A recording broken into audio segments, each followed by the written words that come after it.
Белорусская медицина все-таки хорошая. Давайте вас прооперирует человек, первый год выпустился после университета, который спал последний раз 30 часов назад. Ну, пресловутые по 500 я получала. Это вранье. Вранье изначальное. $300, и это хорошие деньги. Наша медицина летит лавиной вниз. Да, мы бухтели, работать тяжело, нагрузка большая, бумаг много, но что-то там как бы все-таки как-то работалось. Многие врачи погибли, к слову сказать. Весь мир нам должен обзавидоваться. Так никто не хорошо не лечит. Хорошие врачи, плохое руководство. При этом человек, у которого инфаркт в Минске и инфаркт в любимом Брагине, получит абсолютно разную помощь. Я, честно говоря, никогда не понимал в Беларуси врачей. Учебный пациент.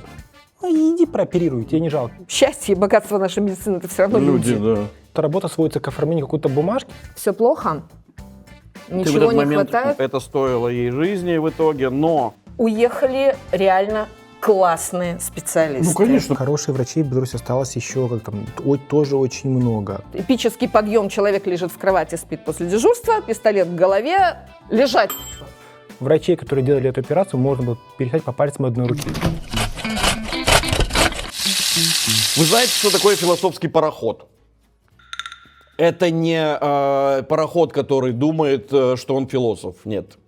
Философский пароход – это пароход, который совдепы в 22 году отправили из тогда России в эмиграцию. На нем находилось 270 философов, мыслителей, историков. Это был очень крупный отъезд интеллигенции, который сказался очень сильно на обществе. Я подозреваю, что до сих пор Россия не встала после этого с колен из-за этого. На философском пароходе уплыло это всего лишь, или как говорят моряки, ушло 270 человек всего-то навсего. А у нас в 2020 году уехало 2000 медиков. 2000 медиков. В Беларуси на сегодняшний день не хватает 10 тысяч врачей. 10 тысяч, понимаете эту цифру? То есть их надо кем-то заменить, но заменить их невозможно. А невозможно почему? Потому что подготовка одного врача – это 10 лет. 10 лет. Сегодня мы перетрем о том, что происходит с медициной в Беларуси и с вашим здоровьем, с нашим здоровьем. А готовим мы сегодня камбалу. Камбалу карри. Поэтому у нас здесь очень простой набор, но вам это понравится. Это кокосовое масло, это кокосовое молоко, лук, перец чили, имбирь, помидоры, куркума, листья карри. Все просто. Мы сейчас с вами делаем сначала соус, в который мы потом попадет наша рыба. И пока мы подготавливаем лук, подготавливаем имбирь и подготавливаем перец чили. Врачи уезжают. Готовить новых врачей надо 10 лет. Другие страны, у которых не хватает медицинского персонала, они приглашают врачей из других стран. Например, Польша приглашает белорусов. Но в Беларусь врачи не едут ниоткуда. А значит, единственный вариант готовить врачей – это воспитывать их в своей стране самим. И удерживать их хорошей зарплатой. Но все это власти не делают. А следовательно, наша система здравоохранения летит вниз. Кокосовое масло, оно может очень быстро подгореть, поэтому я сразу выкладываю туда лук и следом же выложу имбирь. О продолжительности жизни, мне кажется, это важный момент в истории здравоохранения. Предполагаемая продолжительность жизни в Беларуси это 73 года, по данным ООН. В Польше 75, в Германии 81, в Швейцарии 84. Я не говорю про Японию, там еще выше. Беларусь по сравнению со своими соседями выглядит очень печально, очень печально. жизнь ведь должна быть качественной. То есть, если мы говорим даже о том, что человек живет долго, то он должен не тянуться там, борясь с болезнями, а он должен вести полноценную жизнь, полноценно функционировать. Я добавляю теперь туда перец чили и добавлю оливкового масла, чтобы не горело. Но немножко. Лук размягчается. Я добавляю сюда вот такой аромат кокоса. Добавляю куркуму. Добавляю листья карри.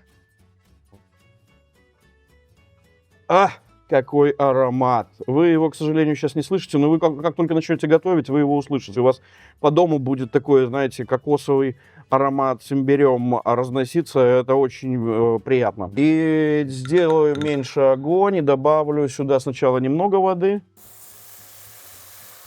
Потом добавлю остальную. Так, добавляю остальную воду. У нас получается такая, из-за куркумы, такая очень красивого, нежного, желтого цвета соус. И сейчас мы минут так 5 провариваем это дело. Режу пополам помидоры, сейчас я их туда добавлю вместе с кокосовым молоком. И мы сейчас сначала сюда добавим камбалу. Она будет готовиться совсем недолго, потому что это камбала молодая, она тоненькие куски, это очень нежное мясо. Если у вас, допустим, камбалы вы не нашли, вы можете заменить палтусом, вы можете заменить любой такой жирноватой рыбой, которая сочная. У нас был такой предвестник вот этой беды всей, да, которая сейчас связана с белорусской медициной. Это был ковид. Власти повели себя настолько бездарно, что это стало таким предвестником обвала медицины. Если мы говорим про цивилизованные страны, то все они признали, что ковид был, и начали организованно бороться с ним. При этом, по сути, проводя работу как бы в коллаборации с разными странами. Беларусь у нас отличилась тем, что власти сказали, что ковида не существует, что люди не умирают, и все в порядке. И поэтому медицина, по сути, захлебнулась в этой болезни, и очень многие врачи погибли, к слову сказать, но белорусские медики оказались просто героями. И я бы отметил еще тех общественных активистов, которые взяли на себя функции доставки гуманитарной помощи, по сути. Тогда стало понятно, что в очередной раз, что если белорусам не мешать, то они и сами могут справиться, даже с такой напастью, как ковид. Я кладу рыбу в соус карри. Это продлится не так долго, это где-то минуты 4-5, но я буду смотреть, потому что у нас все-таки не маленькая порция, поэтому я все-таки хочу, чтобы рыба прогрелась, но не пересохла. Из-за того, что она карри, она останется сочной, но в то же время ее нужно все-таки прогреть, чтобы она не оказалась сырой. Дальше мы добавим сюда помидоры и кокосовое молоко. Ну и плюс сейчас я добавлю сюда соль и перец. Черный перец, но вы можете брать, к слову сказать, кайенский или красный перец или чили, потому что, знаете, в перце это специфическая добавка, специфическая специя, которая люди привыкают к разным перцам. И в разных блюдах используют разные перцы. И это во многом говорит о традициях семьи. Я на примере своей семьи, кстати, убедился в том, что такое белорусские врачи. В жизни моей мамы была допущена врачебная ошибка. И это стоило ей жизни в итоге. Но она должна была прожить не более 2 лет, но один из врачей ее смог провести через еще 4,5 года жизни. И это был тоже поступок, за который я буду ему всю жизнь благодарен. Потому что это было профессионально, это было потрясающе самоотверженно и очень честно по отношению к профессии. Белорусская система здравоохранения, как и многие индустрии, строится на нелепой бюрократии.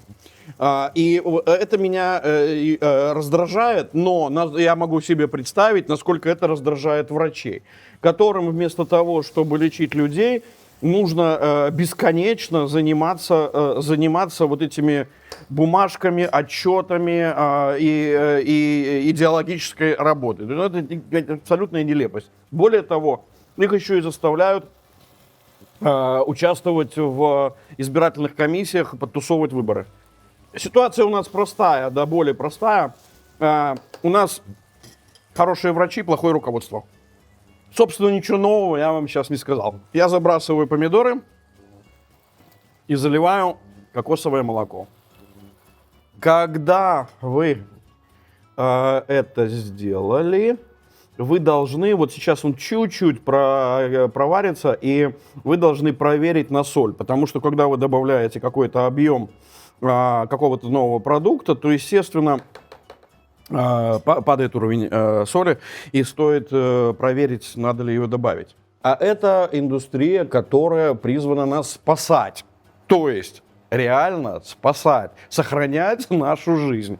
И когда эта индустрия становится самой проблемной в стране, то я не знаю, как это комментировать. Это сложно комментировать. Поэтому сегодня у меня будет два человека, имеющие отношение к медицине. И я хочу у них это спросить, насколько ситуация печальна. Людям надо как-то лечиться, а их уже принимают во многих поликлиниках не опытные врачи, а какие-то не просто вчерашние, а сегодняшние ординаторы. Поэтому у меня этот вопрос как бы в голове все время крутится. А, собственно говоря, в состоянии ли белорусская медицина сегодня лечить вообще людей?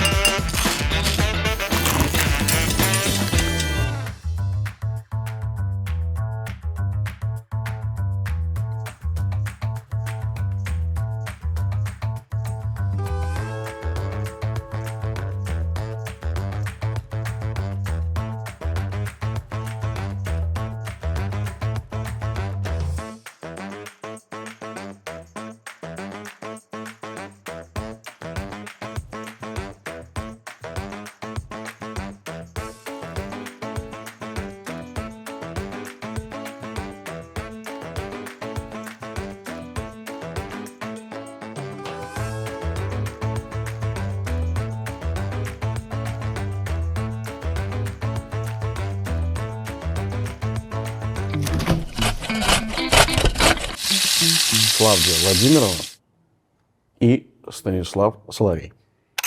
Привет, приветствую.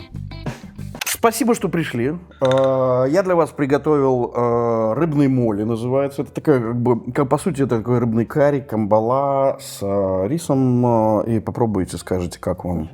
Как вы уезжали? Почему вы уехали? Поводом выражать, наверное, свое недовольство для меня все-таки стал пресловутый ковид. Потому что до этого, ну да, мы бухтели, работать тяжело, нагрузка большая, бумаг много, ну что-то там как бы все-таки как-то работалось. А потом вот это пришло, все плохо, ничего Ты в этот не момент, хватает. у тебя какая была должность?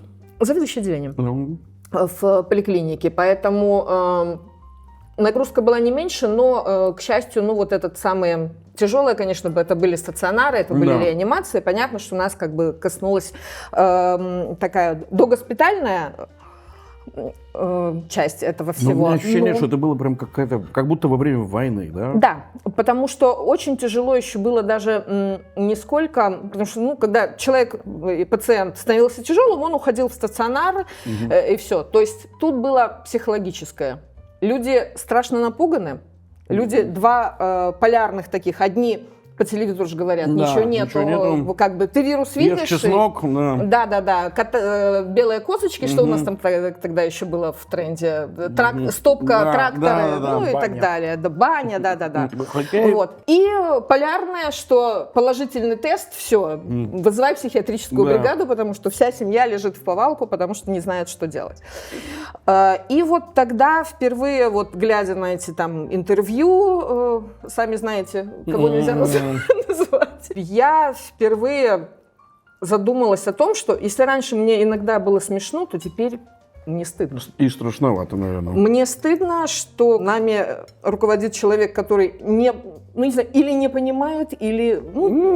пытается обмануть. Да. Вот. И тогда как бы впервые там закралась какая-то мысль, что что-то, наверное, не так, и что-то надо с этим делать. Сколько ты получала денег тогда? Пресловутые по 500 я получала. Потому что, во-первых, 18 лет работы и заведования отделением. Наверное, в пересчете, наверное, долларов 800 у меня было. Вот. То есть по белорусским меркам в сельской местности у меня неплохая зарплата была. Я работала в сельской местности, управляла. Ко мне пришли очень эпично. Ко мне пришли на прием. Меня увели 3 человека в гражданском прямо вот перед очередью пациента. Они меня увезли, мы съездили домой на обыск. Обыск тоже вот эпичный, этот с выбрасыванием, там расшвыриванием вещей и все. Пришли делать обыск у педиатра. То есть даже иностранцам не расскажешь, потому что скажут, там было задержание твоего супруга. Нас вместе увезли. Потому что когда они привезли домой на обыск, он в это время после дежурства как раз вернулся домой. И тоже говорит, что вот этот эпический подъем, человек лежит в кровати, спит после дежурства, пистолет в голове, лежать. Ковид был одним из таких ключевых, да, когда люди поняли, что власть не просто их не спасет, а она все сделает, чтобы как бы снизить нагрузку на почву. Да. У врачей это было абсолютное как бы понимание катастрофы этой. За всех врачей сложно сказать. На где-то конец 19 начало 20-го я думал, это будет еще одна а-ля Эбола, когда где-то пошумит, но до нас не дойдет. То есть тут я был скептиком и сильно ошибся. В плане того, как оно пошло по стране, это было скорее катастрофа. Особенно этот подход из разряда странных действий Минздрава, когда начинались там все, что очень быстро забывается, когда давайте госпитализировать, не будем делать локдаун, мы просто будем госпитализировать тех, кто не только болит, еще и сконтактировал. У меня было на дежурстве, когда анестезиолог уже подаем пациента в операционную, ей звонят, она выходит, возвращает, говорит, сейчас к вам придет мой коллега, а меня увозят. У меня плюсанул мой пациент. Человек здоровый, на работе, его отправляют в больницу на 2 недели. Говорит, после этого мне теперь психиатр нужен, потому что просто 2 недели сидеть в заперти. А что делает Министерство здравоохранения в это время? Очередной приказ. Каждый день шли какие-то новые. Оно делало ровно то же, что оно делало до этого. Просто ковид подсветил основную роль министерства. Сделать красивую картинку. То есть если в стране завтра скажут, что у нас рак победили, его победят. Все будут умирать от инсультов, инфарктов. Как тут пневмония. Абсолютно верно. То есть Минздрав, как делал красивую картинку, фальсифицируя статистику, он так и продолжил, просто теперь это коснулось не одной семьи, у которой горе, а это коснулось, по сути, всей страны. И это просто было то вранье, которое было сложно замалчивать. То есть была же эпидемия еще и птичьего гриппа, это год, по-моему, был 11-й, что-то вот в таком, я тогда еще был студентом. То же самое, в принципе, было. Была паника, только масштаб был поменьше. А тут думали, что будет та же ситуация, тихенько все будет. Прошло 3 года с тех пор. Вам удалось сохранить профессию? Да. Просто раньше была проблема в том, что там не утверждали дипломы, да, и так она далее. и сейчас есть. Сейчас не утверждает, его надо подтвердить. Нужно доказать, что ты не верблюд. Тут есть очень такая, немножко манипулятивное высказывание, потому что, в принципе, в большинстве медицина очень жестко в странах регулируется, и если ты захочешь, работая врачом в Германии, приехать во Францию, ты не приехал, и я врач. Это ты можешь проходить все круги легализации. В Польше и в Германии она, наверное, наиболее логично, понятно, с минимальной минимальным количеством подводных камней, но наш Минздрав, пытаясь удержать специалистов, делает очень интересные вещи. Он не выдает справки, не выдает бумаги. То есть проблема с апостилями у абитуриентов — это, в принципе, вот такая общая повестка. Это они пытаются таким образом вернуть людей? Нет, они пытаются осложнить жизнь тем. Да, всего лишь. Условно говоря, тебе это не закрывает пока там тебе не ставили паспорт и диплом хранить в КГБ, называется, и не выдавать на руки. Это не исключает твой отъезд, но это усложняет. То есть если ты приходишь вообще без всех услуг, только такой диплом, ты начинаешь с нуля. Ты должен дать экзамены, стажировки и прочее. Если у тебя уже есть там пройденная ординатура и прочее, и у тебя есть эти планы бумаги, тебе могут скостить определенное количество лет, условно говоря. То есть ты быстрее вернешься к тому, чему ты умеешь. В Польше в свое время, опять же, это, видимо, какие-то издержки и недостатки польской системы здравоохранения, что у них не хватает катастрофически докторов, и поэтому они проще относятся к нашей легализации. И поляки все-таки, как я понимаю, хотят привлекать специалистов. Тут не...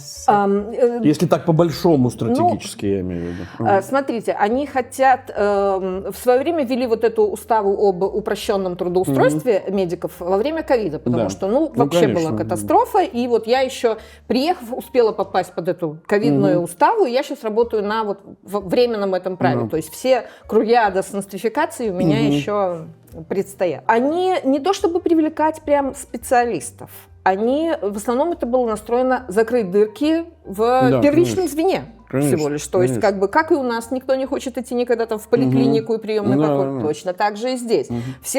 Каждый хочет быть узким специалистом, принимать там 2 человека или человека в час, и получать там 500 злотых, грубо говоря, там за каждого пациента. И все, выходить на 3 часа в неделю, и нормально. Вот, то есть никто не хочет. Человеческое желание. Естественно. Но я имею в виду, что уставы это сделали именно вот, чтобы закрыть первичное звено. И в каком-то плане мы действительно, я считаю, что помогли им это сделать. По крайней мере, много вот коллег сейчас же там в чатах общаешься, все, которые в маленьких городочках, реально там единственный доктор на всю эту польскую деревню. И... Разница в зарплатах польская и белорусская, что это? Это разы однозначно. И даже учитывая колоссальную часть зарплаты, которая уходит на съем жилья, потому что там-то я коммуналку платила, и все, квартира своя была. Вот. Все равно у меня в остатке больше. Чем было в Беларуси. То есть я не ощущаю потребности копить на отпуск, например. И можно заработать сколько? Спросите меня через годик, пока не знаю. Нет, я же не про вас конкретно, а вот вы знаете, там, что врачи там получают такую-то зарплату. Сколько-то? Это 1000, 2? Больше. Меньше 2000 в пересчете на белорусскую национальную валюту я ни разу не слышал. Из того, что общался, но это не та тема, которую я обычно в разговоре с приятелями поднимаю. Ну да, понятно. Но опять-таки правильно сказано. Я снимаю жилье, и я могу себе не копить на отпуск. Это уже сразу просто вот можно примерно прикидывать. Тут ты спокойно даешь на 700-800, а кто-то и больше долларов эквиваленте на жилье ежемесячно. И плюс, если ты захотел поехать в отпуск, понятно, что ты не покупаешь там бизнес-класс, но ты спокойно полетел, отдохнул, снял гостиницу. То есть, если врач упрется и начнет пахать, то он может свои там... Даже если он будет работать меньше, чем в Беларуси, он будет получать больше, чем в Беларуси. А у него будет оставаться больше, чем в Беларуси. И последние лет, уже, наверное, с десяточку, переезд врачей в другие страны не воспринимается как что-то странное. То есть врачи всегда переезжали, но массово это, наверное, как Германия ввела программу «Голубая карта». Вот тогда это прямо, помню, это где-то 11-й год, может, 12-й, когда это стало, люди выпускаются из медуниверситета, уже активно изучая немецкий язык. То есть приходят там 4 интерна, 3 из них там учат немецкий. Медиков не хватает, это не только в Беларуси. Это, стандартная тенденция, и поэтому поляки едут в Германию, немцы едут в Швейцарию, в Англию, англичане в Америку и так далее. В Британии проблема, то есть что большое количество менеджеров в медицине, но малое количество врачей. Это, в принципе, логика в этом имеется, чтобы врачи не занимались менеджерской работой. Да, я имею в виду, что дефицит врачей. То есть и стоит понимать, что что врач-то в нормальной стране, врач будет учиться, лет так 11-12, до того, как он станет полноценным, полновесным врачом. Я понимаю. Вот я в связи с этим хотел спросить. Белорусская медицина, уехала 2000 врачей. Это я думаю, это вот то, что они говорят больше, официально. Больше, конечно. За 2020 год, сентябрь месяц, польский министр здравоохранения сказал, что мы за год, только непонятно, за календарный либо за полный, выдали 2000 разрешений врачей-иностранцам, 1000 это было украинцы, 1000 было белорусы. Только за 2022 год. 1000 разрешений уже выдано. А сколько них подали, сколько уже получили. Поэтому...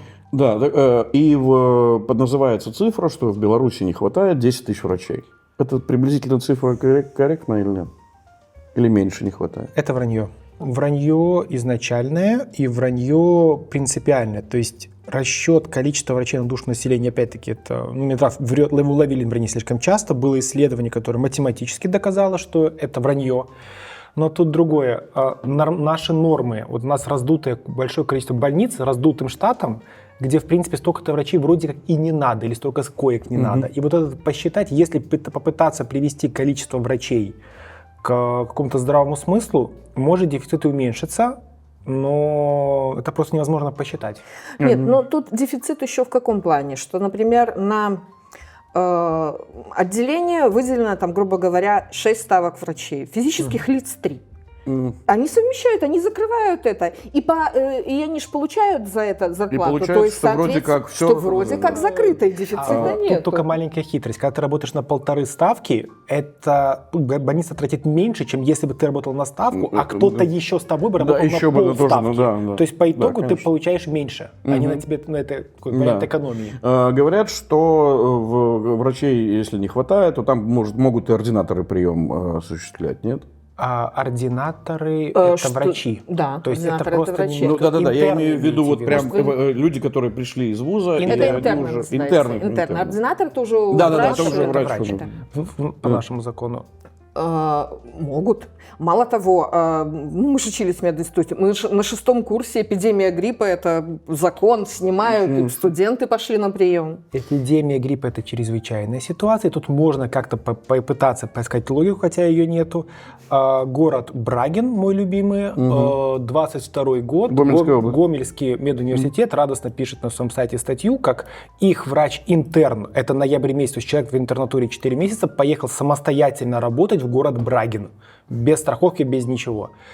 И это не подносится как, смотрите, какая классная школа. Вау, человек учился, при всем уважении к этому коллеге, прекрасно, лучшим студентом курса, во всем этом погружаться. Но у него нет опыта. Это все цена ошибки. То есть гинеколог во Франции оперирует учится 5 лет, у нас год. Именно потому очень сложно подтверждают у нас специализацию. Они не понимают, как у нас становятся специалистами за год интернатуры. Хорошо. Что происходит сейчас с белорусской медициной? Вот смотрите, как я себе представляю, не являясь специалистом в этой сфере. Специалистов готовят 10 лет, 11-12. У нас, понятно, что у нас там стараются быстрее. У нас все. Но по факту врач должен готовиться 10 лет, например. Часть их уехала. Освободились какие-то вакансии, то есть, которые не заполнены. Чтобы подготовить следующих врачей, это нужны годы. Приехать к нам никто не поедет работать, не поедут в Германию, куда угодно. То есть, не поедут к нам на $500 ни из Ирана, ни из Кувейта, ниоткуда не поедут работать. Или поедут. С Узбекистана, с Туркменистана могут остаться. Поработать пару лет, накопить опыт, и поехать в Турцию, в Германию. То есть, значит, все равно дефицит профессиональных кадров есть. Что дальше с медициной происходит? Наших много уехало еще и до 2020 года. У нас большая диаспора нашего курса даже в Германии, во Франции. После 2020 в основном все, кто переехали, это Польша. Мы уже в этом году даже здесь организовали встречу выпускников, и нас собралось 25 человек. Вот прикиньте. Уехали реально классные специалисты. Конечно, потому что это, как правило, из любой индустрии лучше уезжать. Да, они уезжают лучше, причем эти лучше большинству из них действительно не дали нормально работать. Уехал мой однокурсник, который был чудо-травматолог, которому очень сильно потрепали нервы помимо политической, но еще это шумное дело травматологов. Да, очень сильно он пострадал от этого. Человек просто настолько бескорыстный, что обвинять его там в какой-то коррупции, это было даже смешно, но без работы человека оставили. Очень много поувольняли. Кто у нас уехали? Радиологи, гинекологи. Ну, все. Да. Все. Я знаю, что анестезиологов достаточно много. Ну, феномен 2020 года в том, что стали уезжать массово именно уже сформировавшиеся врачи. То есть 40, условно говоря, 40 лет. То есть те, кто хорошо уже стоит, чувствует себя в Беларуси, они уезжали. До этого Что остается? И что остается? То есть на что рассчитывать бабушке, которая мне только спросить? Ну, как минимум в то, что в стране потиху официально уже ввелась 6-дневная рабочая неделя для врачей в больницах. То есть вчера была новость, что этот эксперимент, который платные услуги в больнице по субботам оперируют теперь за деньги пациентов. В принципе, логика-то может в этом и бы имелась, но это же, по сути, в обязаловку больницу. Теперь вы еще и в 6-й день ваши врачи выходят и работают. И это вам благо, так и быть, мы разрешаем. Что происходит с платной медициной? С этими медицинскими центрами всеми, которые там закрывали. Ну, опять же, хороших докторов оттуда попросили, я считаю. Хороших врачей в Беларуси осталось еще тоже очень много. Вопрос в том, что, в принципе, уезжает большое количество врачей, которых пытаются заменить относительно, еще недоученными, назовем это так, потому что даже наши власти признают, что у нас есть институт наставничества, мы их доучим на работе. Получается все очень просто. Нагрузка на тех, кто остается, возрастает, и человек, который в этом работали тяжело и на полную силу, а теперь должны работать, вас было 4, а теперь вас 3, а завтра вас будет 2. Соответственно, времени, которое не могут уделить этой бабушке, не могут. Да. Во-вторых, у нас, в принципе, тоже понимаешь, что мне просто спросить, есть вообще нормы приема, то есть ты должен принять, на первый прием пациента 15 минут, в зависимости от специальности, от того, кто специалист, это все может варьироваться, но, грубо говоря, 10-15 минут на пациента. При этом спокойно мы находили подтверждение, когда в день человек принимал по 60, по 70 пациентов. То есть у тебя 3-4 минуты, вот реально только спросить. Болеете, можете идти дальше. 150. Ну вот, пожалуйста. Пока это мой личный рекорд. То есть и по большому-то счету это получается, в основном-то работа сводится к оформлению какой-то бумажки, но взгляда, что мама может не идти с ребенком на работу. Вопрос, зачем? Или ребенок может идти в детский сад. Да, то есть это, по сути, решается все доврачебным кабинетом медсестрой, который, посмотрит, ребенок выглядит здоровым, отлично идет. Ребенок приболел, температура, есть у тебя более самочувствие, если там нет факторов риска. Обильное теплое питье, вот вам больничный, идите. Получается, на врачей просто повесили функцию, не хочет ли человек схалтурить и не пойти на работу. То есть, это же не врачебная работа. Работа врача лечить. Слушайте, а что происходит с фундаментальной медициной? То есть научные работы какие-то прочие? Я так понимаю, что это... Простите? Да, я понял уже. Я отвечу очень витиевато. Япония, США, Германия и Франция должны выстраиваться в очередь в Беларусь и ехать к нам учиться оперировать. Процент осложнений в Беларуси минимальнейший. Если почитать наши диссертации, наши научные работы, то весь мир нам должен обзавидоваться. Так никто хорошо не лечит. Это приблизительно как, ты же не видишь, вирус не летает? Нет. Скажу так, засилье бюрократизма и чиновничества свело у нас написание кандидатских докторских диссертаций к тому, что тебе нужно, по сути, просто получить твою долбанную степень и все. И наука здесь стоит уже вторично. То есть куча бюрократических препон. Заниматься наукой в Беларуси полноценной, практически, не то, что невозможно, но это очень сложно. Как минимум тебе нужны хорошие контакты с всем миром. То есть делать науку в отрыве – это сложно.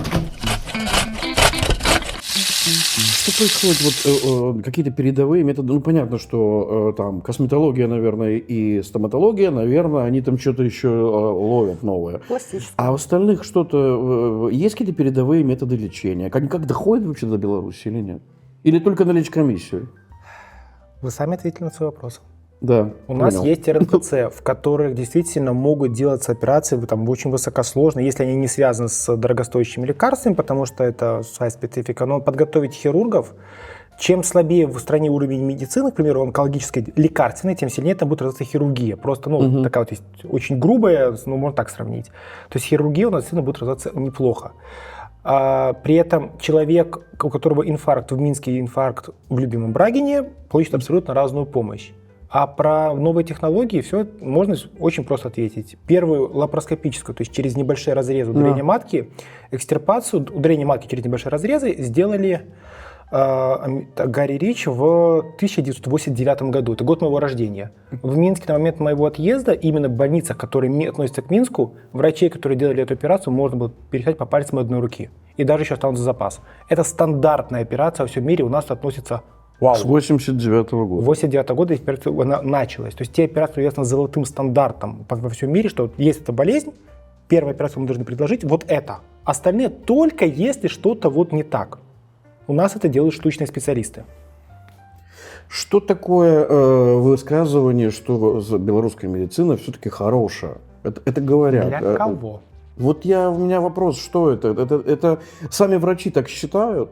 Я сам не знаю, что такое хорошее, но вот люди, ты там спрашиваешь, они говорят, да не, у нас хорошие врачи. Там, я понимаю, что они хорошие люди, но я все-таки подхожу как к медицине, как к инструменту, который меня должен вылечить. Тогда я отвечу, лично для вас в текущих реалиях белорусская медицина хорошая. Для белорусов скорее не очень. То есть у Минздрава задача показать красивую картинку, они с этой более-менее справляются, все знают про бесплатную медицину, что все прекрасно и прочее.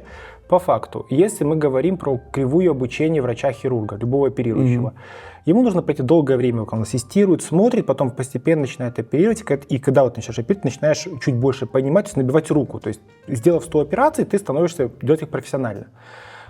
Если посмотреть на врача, там, к примеру, 25-летнего, который там 2 года проработал в Беларуси, и 25-летнего резидента в Польше, у белорусского врача, который начинал работать на районе, выполненных операций будет раз в 100 больше. Просто потому что быстро допуск к телу. Да, То есть, очень хорошо это подсветила Татьяна Гацурова в фильме «Глупост», когда с нейрохирургом, если мне память, рассказывали, учебный пациент. Ну, иди прооперируй, тебе не жалко. Можно почитать интервью на «Зеркале» было... По-моему, «Старые дороги». Молодой хирург, который говорит, я приехал никем, за 2 года я стал оперирующим, принял опыт в травматологии, в нейрохирургии, в общей хирургии, в торакалке, во всем. Потом он переезжает в Польшу, и переезжает человек, который уже прошел свой путь, для уже пациентов, научился. для которых он этот опыт приобретал, это хорошо? Давайте вас прооперирует человек, первый год выпустился после университета, который спал последний раз 30 часов назад. Ну вот да, я про это. Лидия Тарасенко как-то вспоминала личную историю, когда она была врачом по распределению, по-моему, в Костюковичах.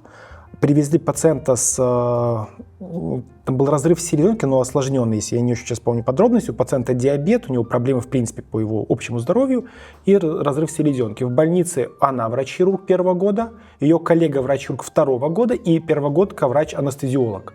Единственное, что спасло с ее слов этого мужчину, то, что начмед Могилевской областной больницы, где они учились, собирал грибы в этом лесу. И он просто приехал... Вот вам и весь ответ. Не успокаивайте. А должен? Ну, нет, наверное, потому что все-таки хочется объективно, смотреть на ситуацию, потому что, наступит когда-то изменение в Беларуси. А перспектива все равно пока сложная. Все равно пока, потому что я пока не представляю, как и что, я знаю, как это работает, например, там, в IT-индустрии, или человек компьютер взял под мышку, вернулся и работает, ему все равно где находиться. В медицине будет хуже. Как только начнутся демократические изменения, на короткую дистанцию будет хуже. И это очень легко объяснить. Можно я в нагу спрошу? А вы вернетесь, если что? Давайте мы попробуем уговорить человека, у которого зарплата стала выше, уважение к нему как к человеку. То есть в Польше у меня через коллегу, скажем так, врач столкнулся с проблемой, ему не хотели сдавать жилье. Не с позиции, что, зачем? Вы доктор, так зачем вы снимать это дешевое жилье, если все через полгода съедете? Зачем? Да. То есть, сразу берите нормальное жилье, вы же врач, это просто несерьезно вам такое предлагать, однокомнатную маленькую. Но та власть, которая придет, она этот вопрос все равно будет решать. Она вынуждена этим заниматься. Будет. Как она будет это делать? Как заманивать обратно? Заманивать обратно практически невозможно. То есть резко увеличить зарплаты в 10 раз, это классно, только откуда найти на это деньги? Соответственно... А какая разница была между врачами, которые работали в государственном секторе, и в частных клиниках в Беларуси? Была разница? Разница в зарплате? В зарплате? Да. Да, конечно. Во сколько? Но все равно не до польских не дотягивали. Даже если дотянет, а что-то поменяет для человека. То есть это будет оплачивать человек. У нас не такое богатое население, чтобы спокойно себе позволило. И здесь еще одна проблема. У нас Минздрав не выдает бумаги. У нас есть принудительное распределение на 5 лет для солевиков.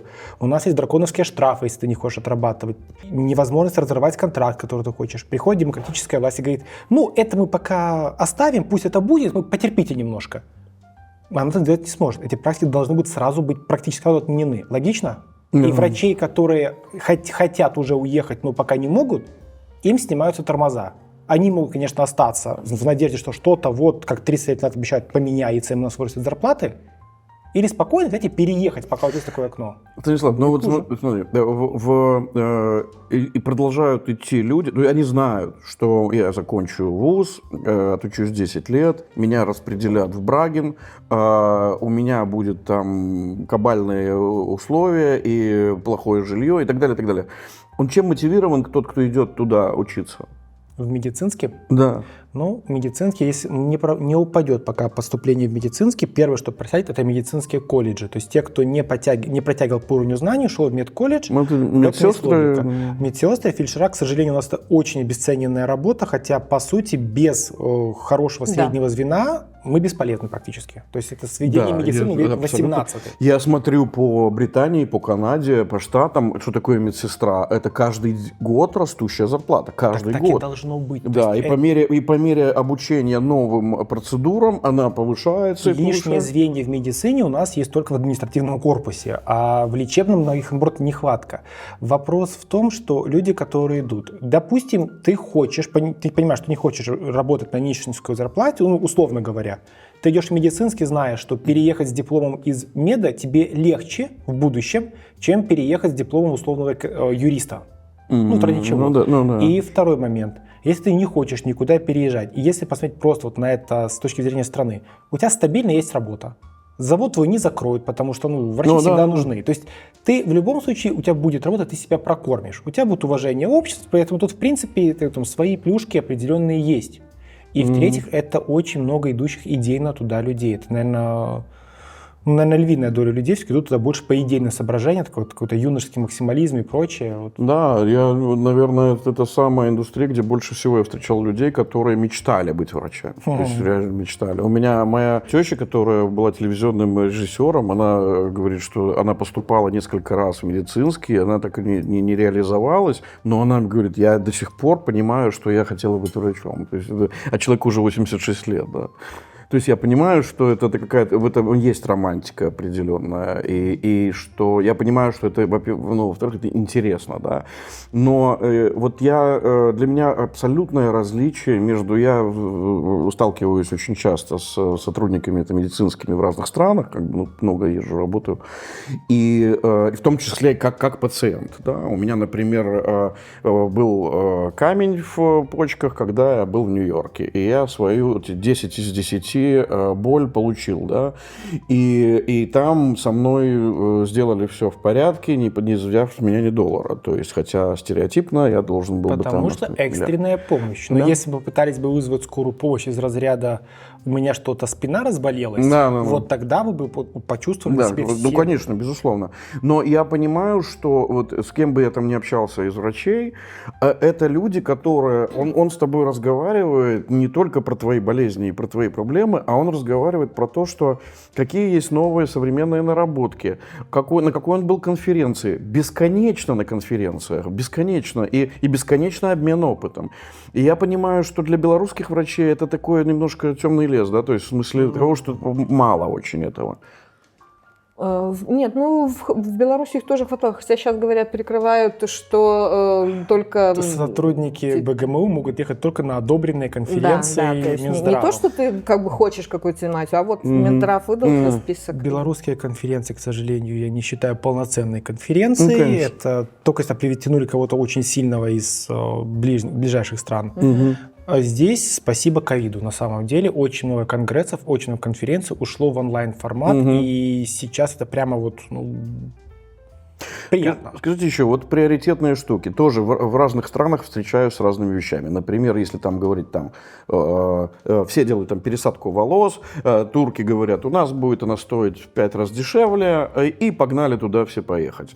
Приезжаю в Таиланд или в Малайзию, выясняется, что там косметология, и плюс трансплантация и прочее, все пашут на этом. И это какой-то прям такой локомотив, да, по финансовой. В Беларуси есть какие-то перспективные наработки, не наработки даже, а что могло бы быть перспективным? Что уже есть? Трансплантология. Трансплантология. Да? И стоматология за счет трансплантология, да, стоматология за счет соотношения цена-качество. Да. Абсолютно верно. По качеству трансплантология завязана на донорские органы, поэтому здесь своя специфика, это такая штучная хирургия. По качеству хирургов мы можем, условно говоря, попытаться потягаться с крупными европейскими клиниками, если мы говорим, нас за свои человек оплачивает. Но даже имея такого же уровня специалиста, все-таки репутация клиники, условно говоря, МИО, мы не переплюнем. Во-вторых, лекарственная поддержка, аппаратура и прочее. Поэтому в хирургических моментах мы можем чего-то конкурировать или же конкурировать за счет низких цен. Или лояльного законодательства, как было с директором Моссада. Его отказали. Его отказались оперировать в Израиле, потому что он по возрасту не подходил. Он уже был слишком пожилой для такой операции. В Беларуси заплатите деньги, вам все сделают.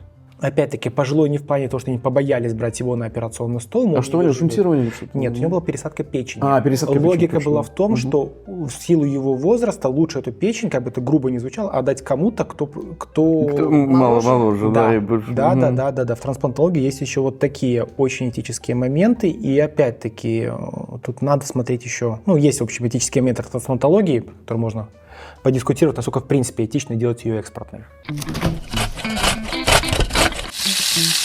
Если бы того, что произошло, не произошло, вы бы оставались и сейчас в Беларуси? Возможно. Скорее всего, да. Одно дело переезд, когда, условно говоря, мой год выпуска, люди целенаправленно считают, что я буду переезжать, я этого хочу. Они к этому готовы, переехали, вопросов нет, мир открытый, почему нет? Почему нет? Когда тебя выталкивают, и ты хочешь, но не можешь остаться, вот это, обидно, что ли? Обидно, да. Да, остается осадочек.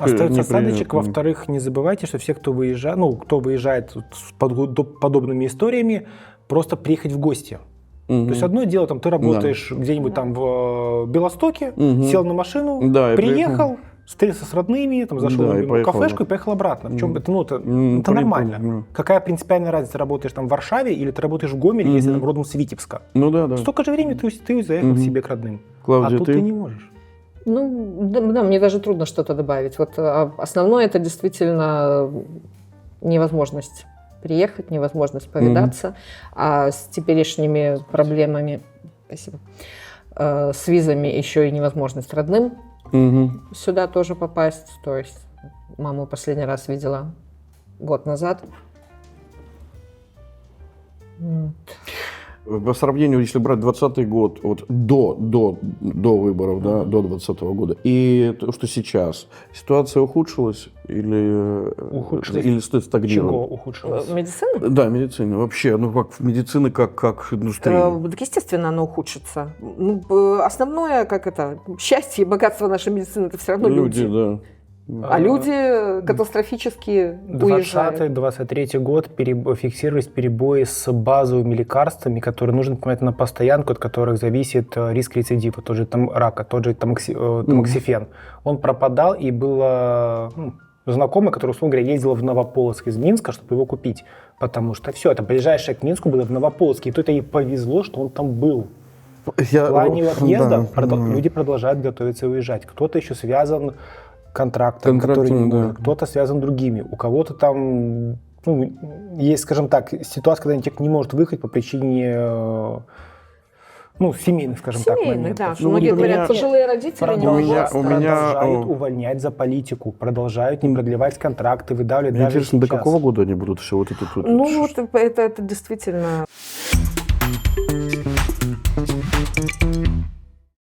Что вы едите такого, что вам возвращает состояние счастья? Кофе и фисташковый эклер. Меня оба раза из моих отсидок забирал один и тот же человек. Первый раз случайно, потому что это не было понятно, как, что, когда вообще выйдешь, нигде еще находится толком.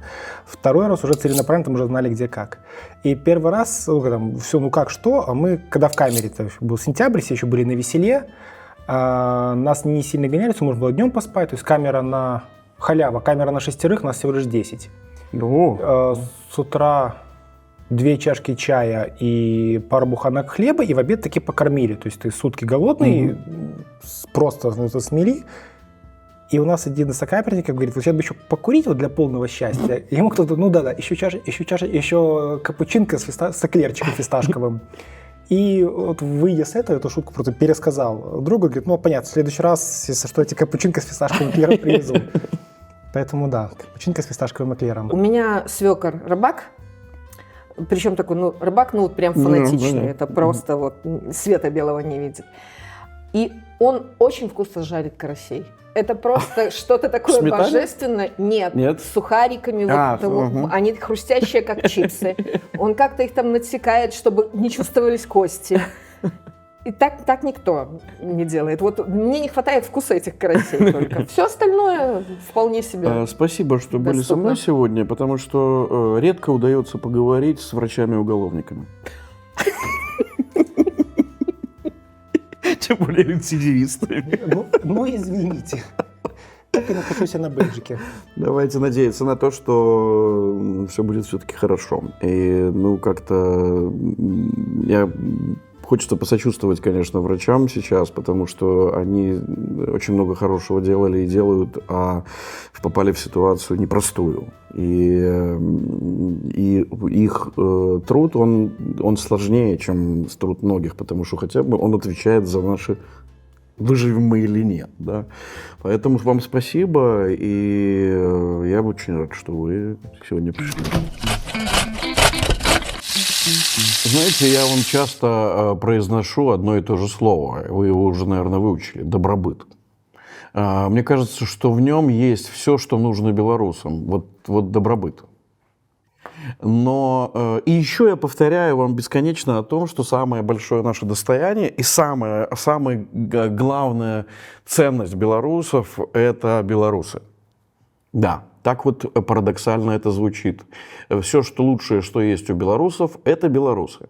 Это люди, которые бесценны, потому что именно люди делают в Беларуси то, что создает лучшее, о чем мы можем поговорить. Да, лучшее в Беларуси.